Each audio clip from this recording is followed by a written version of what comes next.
Alors, nous voilà donc pour la correction de l'exercice 27.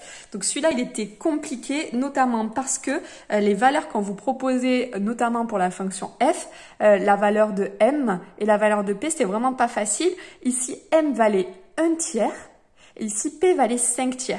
On avait fait un exercice déjà comme ça où vous deviez choisir des valeurs pour que, en fait, ça tombe bien. Je vois que mes deux fractions, elles sont sur 3 ici. Donc, en fait, c'est la même chose que x plus 5 sur 3. Et je vais pouvoir m'aider de ça, en fait, en essayant de me débrouiller pour que mes valeurs de x ici, ce soit des multiples, enfin que x plus 5 soit un multiple de 3, c'est-à-dire 3, 6, 9, 12, 15. Comme ça, je vais avoir des valeurs entières. Par exemple, ici, si j'arrive, le première valeur que je peux avoir, c'est par exemple, c'est 3. 3 divisé par 3, ça fera 1. Pour que ici, j'ai 3, eh bien, il faut que x vaille moins 2. Donc, je vais prendre ça comme première valeur, moins 2. Moins 2 plus 5, ça fait moins 3. Moins 3 divisé par 3, ça fait moins 1. Ensuite, donc 3, un multiple ensuite de la table de 3, c'est 6. Quelque chose plus 5 égale 6. Ah ben c'est facile, le quelque chose, il faut que ce soit égal à 1. Et si 1/3 plus 5/3, ça fait 6/3. Et je vais obtenir 2. J'ai fait 3, 6, 9 ensuite. 9. Quelque chose plus 5 égale 9. Quelque chose plus 5 égale 9, c'est-à-dire que quelque chose, il faut que ce soit 4. 4/3 plus 5/3, ça fait 9/3. Je le choisis comme ça. Et donc, voilà ma valeur 3. Attention, je me suis trompée ici, je vois moins 2 plus 5. Moins 2 plus 5, ça fait 3.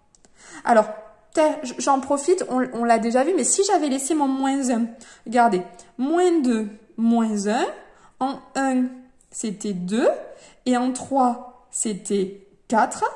En fait, je me serais aperçue, en moins 2, si j'avais laissé, pardon, en moins 2, j'avais marqué, voilà, moins 1. Alors, qu'est-ce que je me mélange? Pourquoi mes points sont alignés? En 1, ça fait 2. En 4, ça doit faire 3, et pas en 3, ça doit faire 4. Ouh là là! Allez, Madame Nomer est fatiguée. En 4, ça doit faire 3, voilà. Et donc, si j'avais laissé mon point au départ, moins 2, moins 1, en fait, j'aurais vu que mes 3 points qui sont là, là et là ne sont pas alignés. Or, ici, en moins 2, ça fait donc plus 1.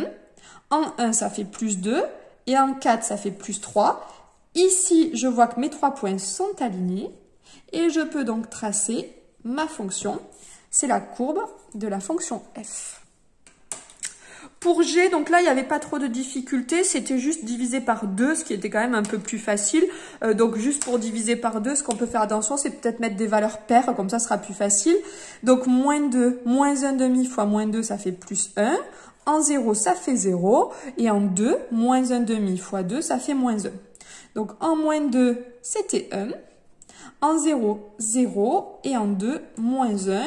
Mes 3 points sont alignés. Et je peux tracer ma droite. Je peux en profiter pour vérifier. Si je me mets n'importe où sur ma droite, que je me déplace de 1, toujours dans cette direction, je vois que je dois descendre de 0,5, d'où mon M, tout va bien. Et pour le P, hop, c'est l'intersection avec cet axe ici. Le P, il vaut 0, c'est logique. Pour celle-ci, en fait, je voyais quand je décale de 1, je monte d'un peu moins de 0,5, mais je voyais quand je décalais de 1, 2, 3, je monte de 1. Si lorsque je me déplace de 3, je monte de 1, et que je veux savoir de combien je monte quand je me déplace de 1, je vais donc me déplacer de 3 fois moins, donc je vais monter de 3 fois moins, donc de 1 sur 3. 1/3, c'était mon M qui correspondait bien. Et ici, 5/3, on doit être à 1,6, vous voyez, c'est pas mal du tout, on a bien notre P. Voilà pour nos vérifications de droite. Allez, c'est parti. Donc maintenant, on veut résoudre nos égalités et nos inégalités. On commence par f de x égale 0. Donc je remplace, ça fait x sur 3 plus 5/3 égale 0. Les x d'un côté, les nombres de l'autre. Qu'est-ce qui n'est pas à sa place ici? C'est ce plus 5/3. L'opération que je vais faire, c'est moins 5/3. Donc 0 moins 5/3, ça fait moins 5/3. Voilà.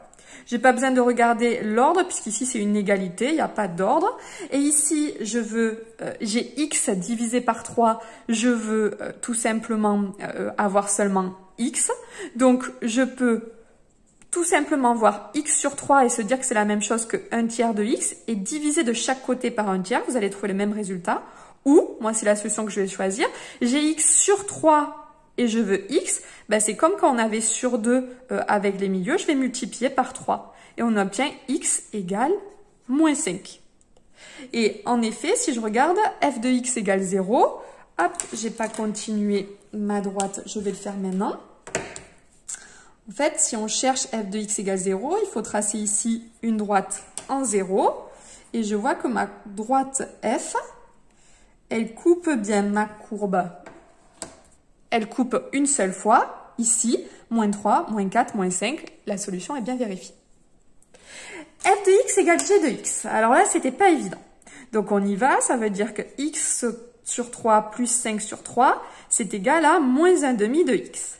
Qu'est-ce qui n'est pas à sa place si je veux mettre les x à gauche et les nombres à droite? Donc premièrement, c'est le plus 5 tiers. Donc je vais faire moins 5 tiers de chaque côté. Comme ça, à gauche, hop, il disparaît. Et je le retrouve à droite. Attention, bien évidemment, je ne peux pas calculer des x et des nombres.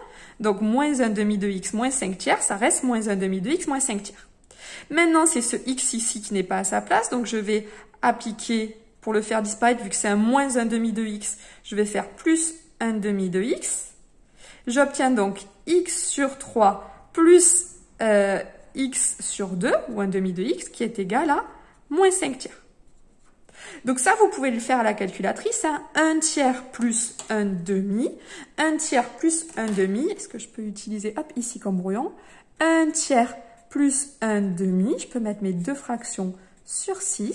Ça fait 2 sixièmes plus 3 sixièmes. Ça fait donc 5 sixièmes. On obtient donc 5 sixièmes de x égale moins 5 tiers.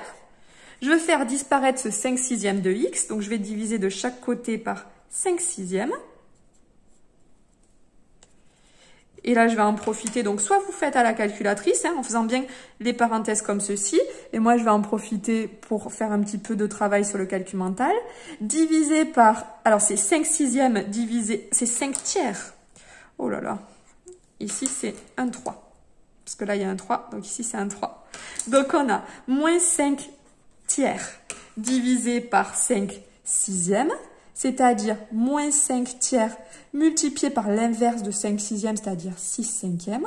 Je peux simplifier les 5. Ça me fait donc moins 6 sur 3 égale moins 2. On obtient donc x égale moins 2. Comment j'aurais pu vérifier ce résultat graphiquement? Graphiquement, donc comme on vous le demande au petit 3, si f égale g, c'est le moment où nos deux fonctions, elles se croisent. Et en effet, on voit bien qu'elle se croise ici en moins 2. Donc, notre résultat, il est juste. Maintenant, f supérieur à g. Alors, on va se servir de ce qu'on a fait à côté. Vous allez voir, ça va nous aider un petit peu. Et on aura juste à réfléchir, en fait, aux opérations. Donc, première chose, qu'est-ce qui n'est pas à sa place ici? Donc, c'est le 5 tiers. Donc, pour enlever le 5 tiers, on va faire un moins 5 tiers de chaque côté. Donc, moins 5 tiers, ça va me permettre qu'il me reste ici seulement x sur 3. Et ici, moins 1/2 de x, moins 5 tiers. Hop, hop. Ici, j'ai soustrait un nombre. Donc, au niveau des opérations, ça ne me change rien. Et j'obtiens donc x sur 3, moins 1/2 de x.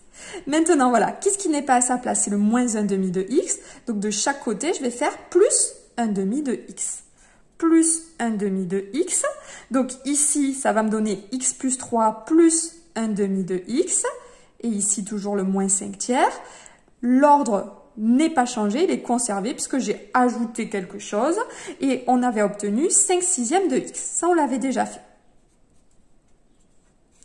Maintenant, 5 sixièmes de x, c'est bien, mais moi, je veux que x.